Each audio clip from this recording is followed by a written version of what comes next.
Assalamualaikum warahmatullahi wabarakatuh.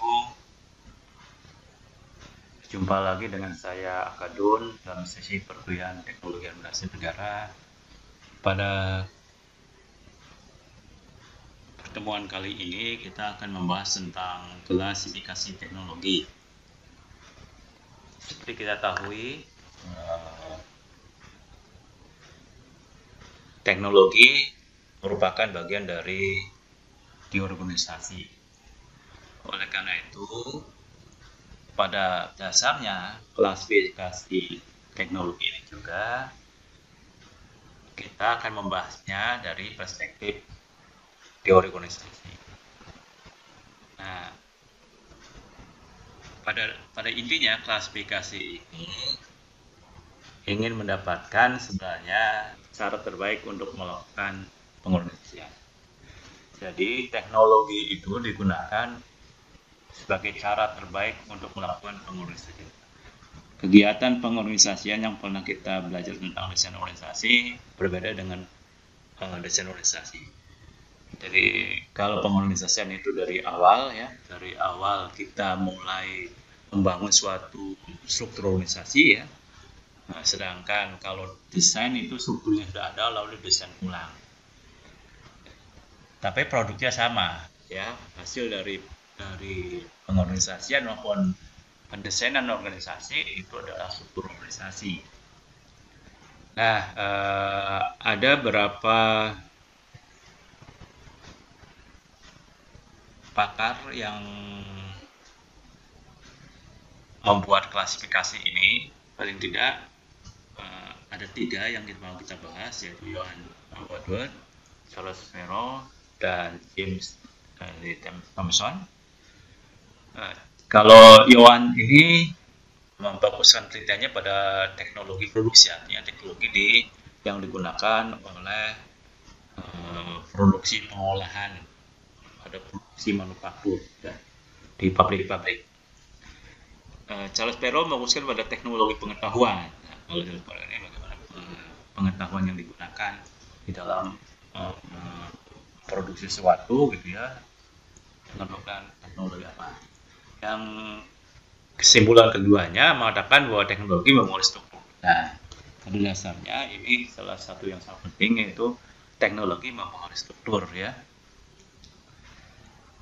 Sedangkan Thomson ini mengatakan teknologi dapat digunakan sebagai instrumen untuk meredam ketidakpastian.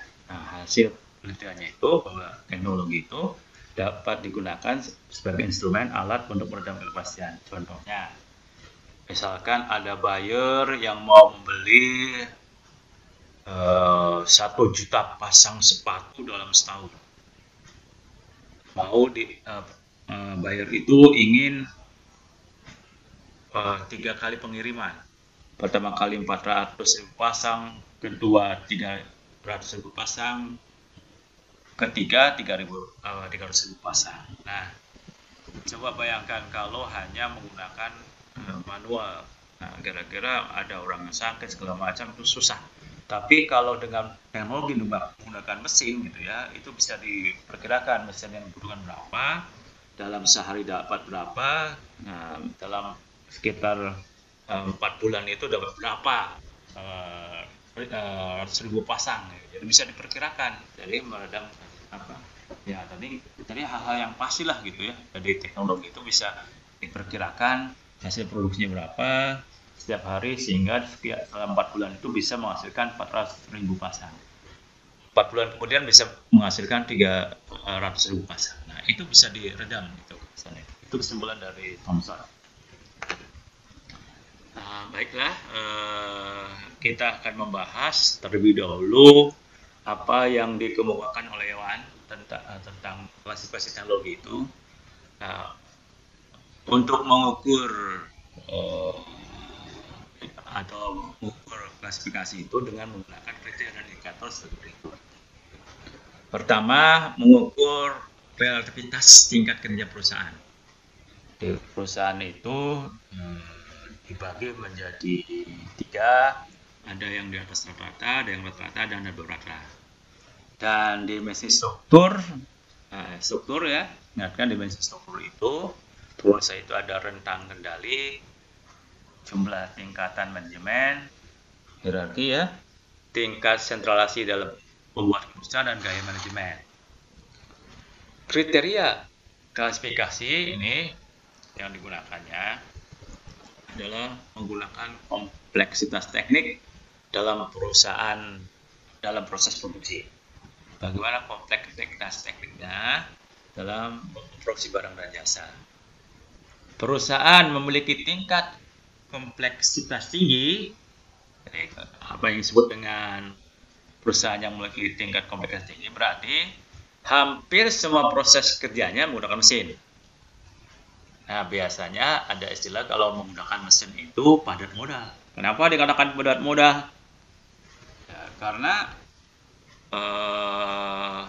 ketika membeli mesin itu harus mengeluarkan biaya yang sangat mahal itu. Sehingga modalnya sangat besar, tapi jauh lebih efisien, terutama di dalam penggunaan sumber daya manusia. Nah, sumber daya manusianya sangat jarang, sehingga ongkos produksinya untuk ongkos pegawai buruh itu semakin kurang. Nah, itu jadi ada kelemahan dan kelebihannya ya. Kalau kompleksitas tinggi suatu perusahaan itu, di mana menggunakan mesin semua dalam proses produksinya, maka itu padat modal di awalnya besar itu biayanya. Biaya sangat besar, jadi modal mesin itu pertama kali besar, tapi setelah itu lebih ringan biaya proses produksinya ya, karena gaji buruh itu diminimalisir, dikurangi. Misalnya yang kita paling mudah itu dulu ada film atau sinetron Sidul Anak Sekolahan, ketika menggunakan produksi yang biasa, manual, mesin yang biasa gitu ya. Nah, itu bisa menampung, pembuatan batako itu bisa menampung 8 orang. Tapi ketika menggunakan mesin baru dengan modal biaya utang sana utang sini, untuk pemasaran itu hanya butuh bisa 1 orang, tapi oleh Sidul waktu itu dibikin 2 orang, tapi tetap saja 6 orang hilang. Jadi 6 orang hilang ini kalau misalkan 1 orangnya gajinya 100.000 per bulan, berarti 600.000 sehari ngirit. Efisien gitu ya. Nah, kalau sebulan berapa? Padahal sih dibelikan mesin gitu ya. Nah, itu ya sebenarnya ya padat modal itu ke sana keuntungannya, kelebihan. Tapi jelas ini sangat merugikan bagi para pencari kerja. Ya, pencari kerja, karena apa? Lapangan kerjanya digantikan oleh mesin. Ya, itu makanya itu teknologi itu, mesin itu seringkali menjadi pesaing bagi pencari kerja. Itu bagi manusia ya dalam mencari kerja. Nah, itulah kerugian dari padat modal. Dari sisi berbeda, walaupun dari sisi berbeda, yang satu malah menguntungkan pengusaha, yang satu merugikan para buruh gitu ya. Nah, sedangkan yang kedua, kriteria yang kedua ada perusahaan yang memiliki kompleksitas teknik rendah, berarti proses kerjanya sebagian besar masih bertumpu pada tenaga manusia atau padat karya. Nah, biasanya dikenal dengan padat karya. Jadi semua proses produksinya itu masih menggunakan tangan manusia, bukan mesin lagi, bukan robot lagi ya. Nah, itu sebenarnya. Nah, tentu saja ini ke depan banyak sekali kompleksitasnya tinggi ya dalam industri, bahkan seminimal mungkin tenaga kasar itu akan digantikan oleh robot-robot, oleh mesin-mesin itu gitu ya. Nah, oleh karena siap-siap saja kalau kita mau bisa bertahan hidup, berarti kita harus memiliki keterampilan yang tidak bisa tergantikan oleh mesin gitu, oleh robot gitu ya. Nah, apa yang tidak berganti-gantikan itu ya? Biasanya kalau mesin kan sekali perintah. Nah, harusnya profesi-profesi yang harus membutuhkan kreativitas manusia gitu ya, kreativitas bina, daya imajinasi manusia. Nah, itu misalnya profesi-profesi yang ke depan gitu bisa tumbuh dengan subur. Nah, berdasarkan tadi kompleksitas teknik tadi, Dewan ini membagi secara secara sederhana menjadi 3, padahal sih nanti kita tahu menjadi 9 gitu ya. Tapi sederhana itu ada 3 lah gitu ya. Ada yang namanya small batch atau unit production, ada large batch atau mass production, ada continuous process production. Nah, apa sih small batch unit production itu? Ya, ini pertama, apabila di dalam proses produksi itu production of a single fish to customer order. Jadi diproduksinya itu per potong untuk setiap pesanan pelanggan. Nah, itu ya. Production of single fish to customer order. Jadi ada pesan misalnya kalau saya pergi ke tukang jahit, ya, lalu saya memesan baju gitu ya, membuatkan baju. Nah, itu berarti produksinya per potong itu ya. Nah, itu ya. Potong. Sama dengan kita kalau kita mau membeli mie ayam gitu ya, per pesanan diproduksinya satu ya. Tapi beda kalau misalkan kita beli serabi, tapi serabinya sudah ada gitu ya, bukan per potong lagi itu ya, sudah ada sediakan. Produksinya secara massal. Itu pengertian dari unit production itu ya, yang pertama. Nah, pengertian yang kedua ini adalah production of technically complex unit one by one. Nah, ini jadi produksinya lebih banyak tapi diproduksinya satu persatu. Ya tadi misalkan serabi tadi ya, serabinya kan pesan satu-satu gitu ya, tidak secara unit besar gitu ya. Ada satu dibikin gitu ya. Bikin mebel, kursi, ukir gitu ya. Produksinya kadang-kadang kurang massal, tapi diproduksinya satu persatu gitu ya. Nah, yang ketiga ini ada fabrication of large equipment instead. Nah, ini tapi di pabrik tapi tetap dalam peralatan yang besar tapi tetap produksinya satu persatu. Lalu yang keempat, production of space is small batch ya. Jadi produksinya per potong dalam jumlah yang kecil. Lalu yang terakhir itu production of component in large batch subsequently assembling diversely. Jadi ini sudah akan mengarah produksi massa. Memang komponen-komponen yang ada misalnya di dalam industri komponen untuk mobil kan, misalnya baut aja diproduksinya satu-satu itu ya, tapi massal gitu ya. Nah, itu bisa terjadi ya. Lalu kaca spion ya diproduksinya satu-satu tapi massal gitu ya.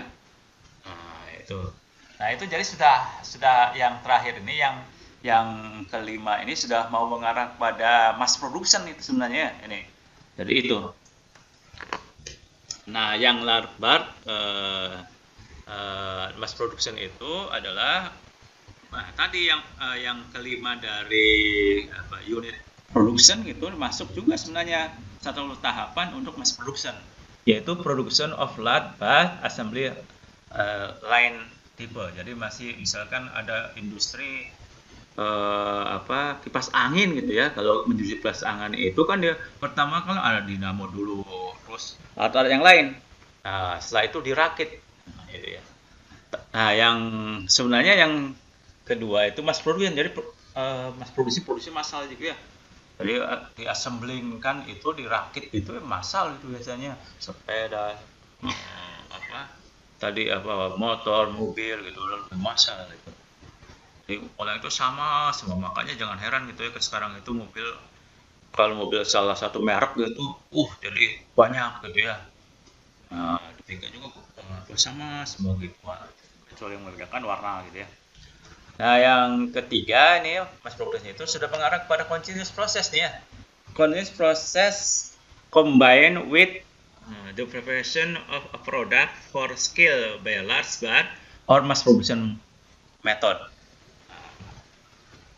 Prosesnya ada proses continuous dikombinasikan dengan metode produksi massal. Nah, ini sudah mengarah juga ke sana ya.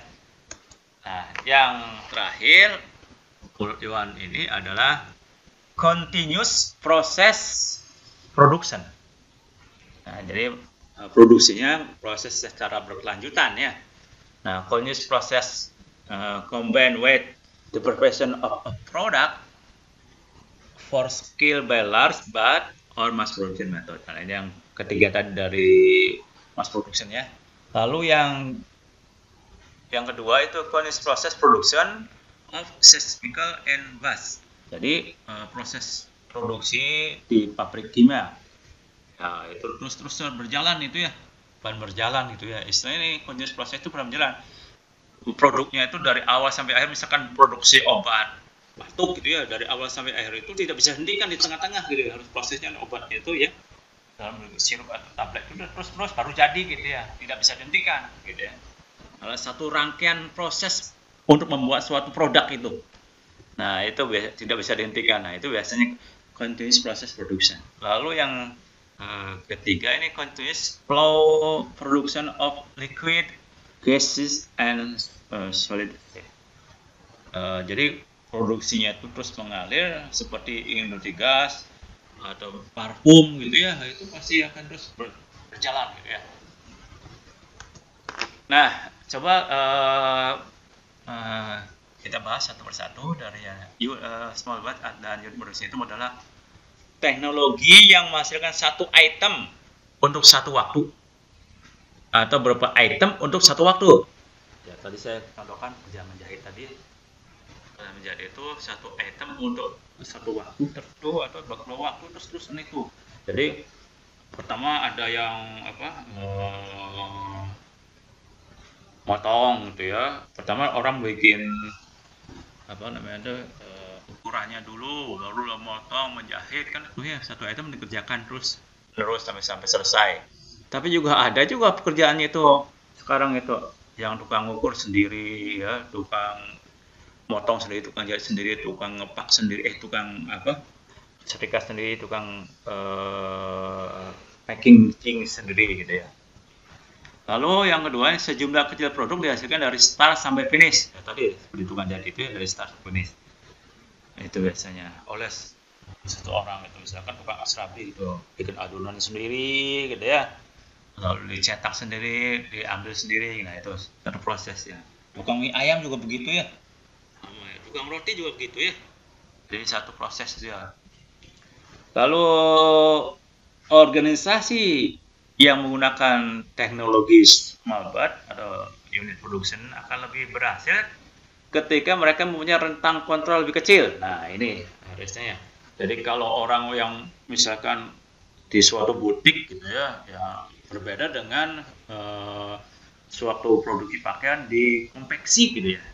Kalau di butik kan kerjanya harus rapi gitu ya. Nah, oleh karena itu pengawasnya itu jangan besar-besar ya. Kalau pengawas di daerah yang butik ini kan harus teliti membuatnya, ini ada yang jelek atau tidak, itu bisa terkontrol. Oleh karena itu ya satu orang misalkan untuk bekerja 20 orang, apakah bisa diawasi semua oleh satu orang?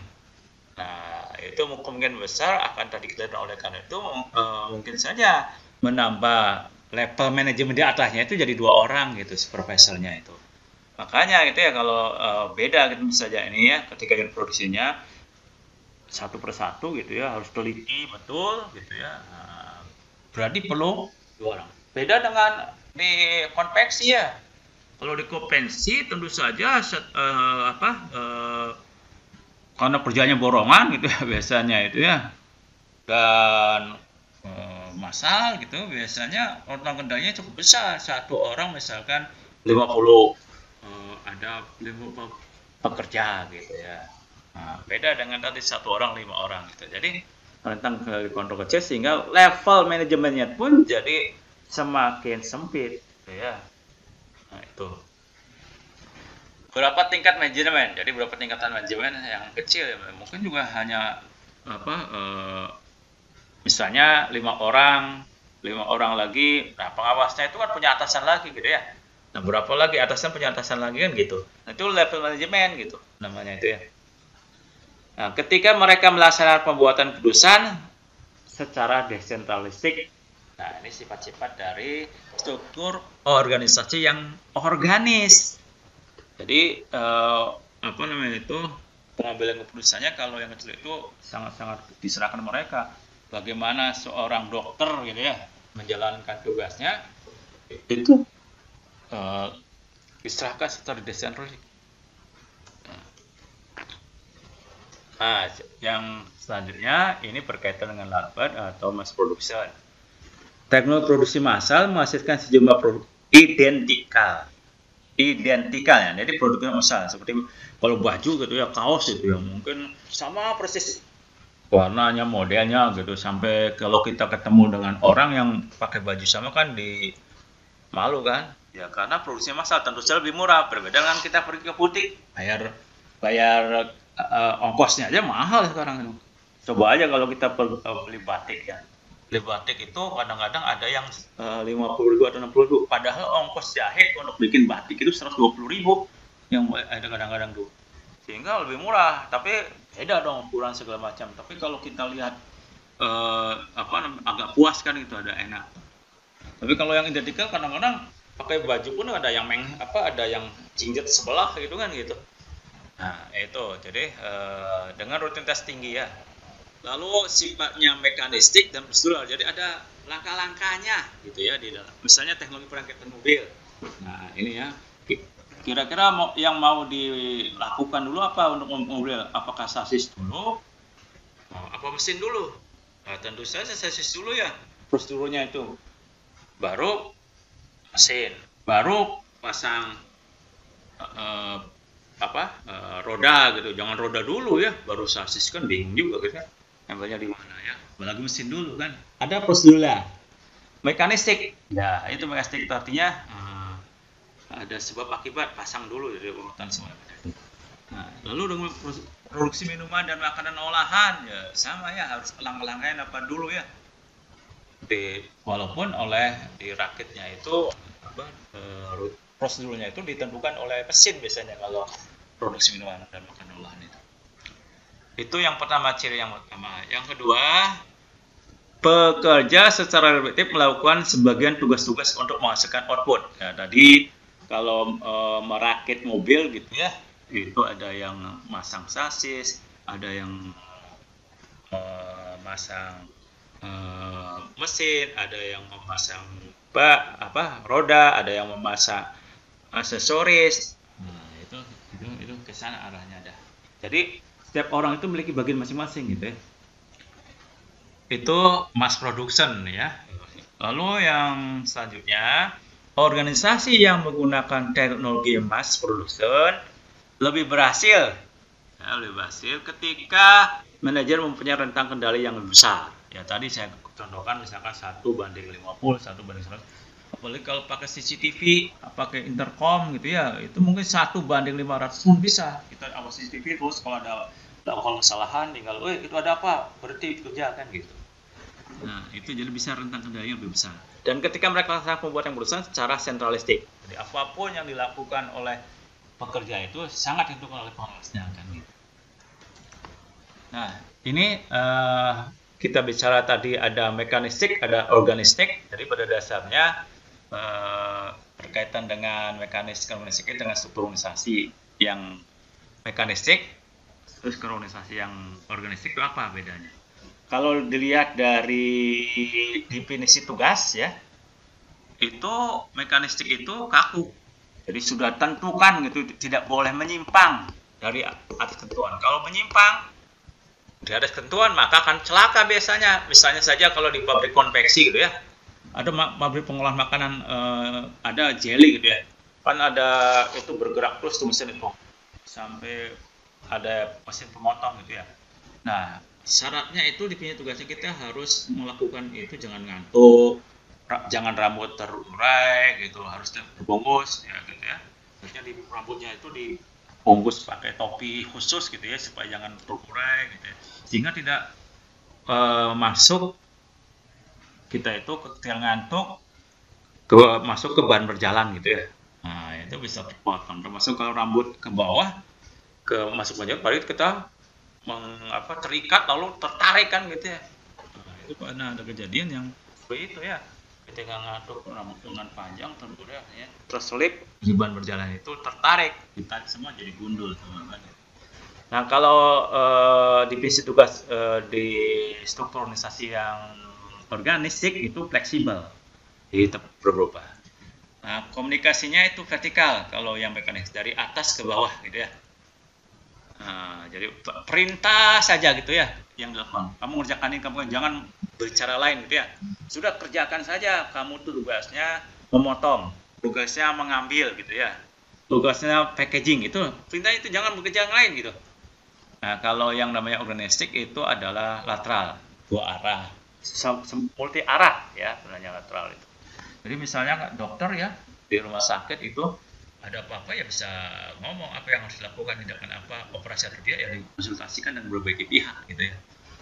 Konsultasikan dengan ruangan, dengan bagian gizi, itu bagian radiologi, gitu, bagian laboratorium, gitu ya. Itu semua dikonsultasikan itu. Jadi sifatnya lateral kalau di rumah sakit itu. Nah, yang karakteristik yang ketiga tentang divisi organisasi ini, mekanisme ini adalah formalisasi. Formalisasi itu maksudnya apa? Seperti kita pernah pelajari bahwa formalisasi itu ketentuan-tentuan tentang tingkah laku manusia yang diatur oleh suatu prosedur atau peraturan-peraturan. Nah, jadi misalkan kalau di rumah sakit, ya rumah sakit prosedurnya, formalisasinya sangat tinggi sebenarnya itu ya. Sebelum operasi harus apa? Tekanan darah normal, gula darah tidak ada, gitu ya. Baru bisa operasi, gitu kan? Gitu. Nah, itu catatannya. Lalu pakaiannya apa, alat-alatnya seperti apa, ruangannya seperti apa itu diatur, gitu ya. Berarti itu formalisasinya tinggi, gitu ya. Kalau rendah, formalisasinya silakanlah kalau seperti dosen itu ya. Atau guru gitu ya misalnya kayaknya silakan misalnya bikin RPP atau satuan acara perkuliahan SAP gitu, dilihat lah kerjakan masing-masing, tidak ada atasan yang ini ya yang mengawasi segala macam, tidak ada juga berupaya, jadi nggak enak juga itu setiap orang misalnya dikasih CCTV gitu ya, setiap ruang kelas yang mereka tahu ya itu kerjanya. Jadi apa? Jadi wayang semua akhirnya itu. Bagaimana dari karakteristik pengaruh? Nah ini pengaruh atasan ke bawahnya itu merupakan wewenang. Tapi kalau organisik ada keahlian. Nah seperti dokter, guru kan keahliannya dia berdasarkan wewenang gitu, tapi berdasarkan keahlian gitu. Orang itu tunduk ke dokter karena merasa ahli. Tapi kalau dokternya tidak ahli gitu, sering salah ya. Akhirnya tidak bisa apa-apa. Nah, beda dengan misalnya seorang kepala dinas itu kan wewenang gitu ya. Wewenang karena dia diberikan SK oleh Bupati sehingga bisa berwenang apapun gitu ya, melakukan apapun berdasarkan yang ditugaskannya. Lalu kalau dari segi kontrol itu biasanya desentralisasi semua kalau mekanisme itu di bawah top manajemen gitu ya, pemimpin yang paling atas. Nah, kalau di organisasi macam-macam, ada yang disentralisasi, ada yang didesentralisasi. Nah, itu salah satu ciri dari organisasi yang mekanistik dan organistik. Nah, yang terakhir dari Yohan ini adalah continuous process production. Serangkaian transformasi non-diskrit. Nah, non-diskrit itu tidak terbelah gitu ya, tapi terus-menerus gitu, tetapi bersifat sekuen. Nah, itu sekuen dulu. Misalnya teknologi dalam industri kimia dan minyak, ya, minyak bumi ataukah minyak wangi pun begitulah, pembuatan minyak wangi itu penyulingan itu saja, pokoknya terus-menerus gitu ya. Lalu dalam teknologi ini manusia memiliki kecenderungan menggunakan peralatan yang berpengaruh pada transformasi secara otomatis, tetapi manusia juga melakukan beberapa tugas langsung dengan tangan mereka. Jadi kalau dalam mass production kan kadang-kadang mesin semua tuh tinggal ngambil, tapi kalau ini kadang-kadang perlu tangan manusia tetap ya. Nah, organisasi yang berhasil menggunakan teknologi ini memiliki rentang kendali lebih kecil. Nah, pembuatan keputusan secara desentralisasi masing-masing, tetapi memiliki lebih banyak tingkatan manajemen dari teknologi small maupun urban. Nah, itu salah satu halnya harus yang direkomendasikan.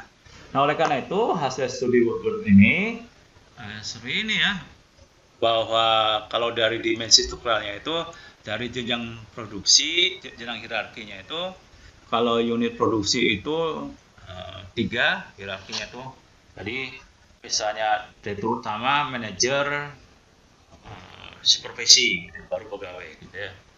Kalau produksi massal, itu ada presiden direktur, manajer, supervisi gitu ya. Produksi proses, panjang lagi gitu ya. Presiden direktur, ada manajer. Nah, lalu ada lagi itu ya, supervisor 1, supervisor 2, gitu, supervisor 3 gitu ya. Jadi ada supervisor yang agak panjang. Nah, itu kalau dilihat dari produksi proses ya. Nah, rentang kendali supervisornya itu satu orang itu akan lebih baik katanya kalau dalam unit produksi itu adalah 23. Kalau produksi massal itu 48, kalau processing itu 15. Jadi membawai 15 orang. Nah, antara rasio manajer dengan non manajer ini 1:23, oleh karena itu ini 1:16 ini manajernya dengan itu ya. Lalu 1:8. Ya, jadi manajer dengan non manajer itu harus berbanding itu. Bentuk organisasi, nah, bentuknya datar, flat artinya ya, dengan kendali sempit. Jadi lebih baik kalau produksi itu 1 orang gitu ya, mengawasi berapa orang. Lalu ada produksi massal itu tinggi, artinya tadi 1 mungkin banding 48 menyebabkan tadi ada urutannya. Nah, kalau ini sangat tinggi, kalau produksi itu ya 1,6 itu sangat tinggi itu ya. Nah, tipe struktur, ini unit produksi dan organis, kalau produksi massal mekanistik. Nah, walaupun ada karakteristik yang sifatnya mekanistik di organisasi proses, tapi akan lebih cenderung kepada organistik ya. Lalu biaya operasi, kalau di dalam produksi unit itu tinggi biaya operasinya, artinya kenapa tinggi? Karena banyak mengeluarkan gaji bagi atau upah untuk buruh gitu ya, atau gaji untuk karyawan. Sedangkan dalam produksi massal itu sifatnya menengah ya, menengah. Kenapa menengah? Karena tadi sebenarnya masih menggunakan tangan-tangan manusia juga sebenarnya. Kalau dalam industri pengolahan makanan kan walaupun memakai mesin, tapi tetap aja untuk memotong itu kadang hasil potongannya itu untuk supaya jangan loncat kemana-mana ada orang yang ngawasi. Terus untuk mengepak itu juga perlu tangan manusia gitu ya. Lalu kalau proses produksi yang karena produksi berlanjutan tidak perlu tangan yang tertentu gitu yang banyak, maka biayanya operasinya lebih rendah kan menggunakan mesin semua gitu ya. Lalu kalau dilihat dari pengambilan keputusan, sentralisasi ini rendah. Kalau produksi itu tinggi, kalau proses produksi itu, processing produksi itu adalah rendah. Nah, sentralisasi. Sedangkan formalisasinya di unit produksi itu rendah. Kalau produksi massalnya itu tinggi, formalisasi. Jadi di pabrik-pabrik itu harus jelas tadi ukurannya ya. Mau masuk pabrik aja harus seperti apa? Ketika ke tempat kerja harus seperti apa? Harus berpakaian seragam di situ gitu, pakai topi, pakai sepatu yang sudah disediakan gitu ya, formalisasi misalnya masuk. Lalu kalau produksi proses rendah. Lalu bagaimana komunikasi verbal kalau dalam produksi tinggi ya? Kalau di produksi massal di pabrik itu rendah. Kalau produksi proses tinggi, bisa ada apa-apa gitu ya. Nah, tingkat kalian kerja kalau di produksi unit itu tinggi ya, ahli misalkan pengacara harus tinggi, dokter. Lalu kalau di produksi massal rendah. Nah, kalau di produksi proses harus tinggi ya, jadi ahli di situ. Nah, itu saya kira mengenai klasifikasi dari Woodward ini. Saya kira sampai di sini dulu. Terima kasih atas perhatiannya. Assalamualaikum warahmatullahi wabarakatuh.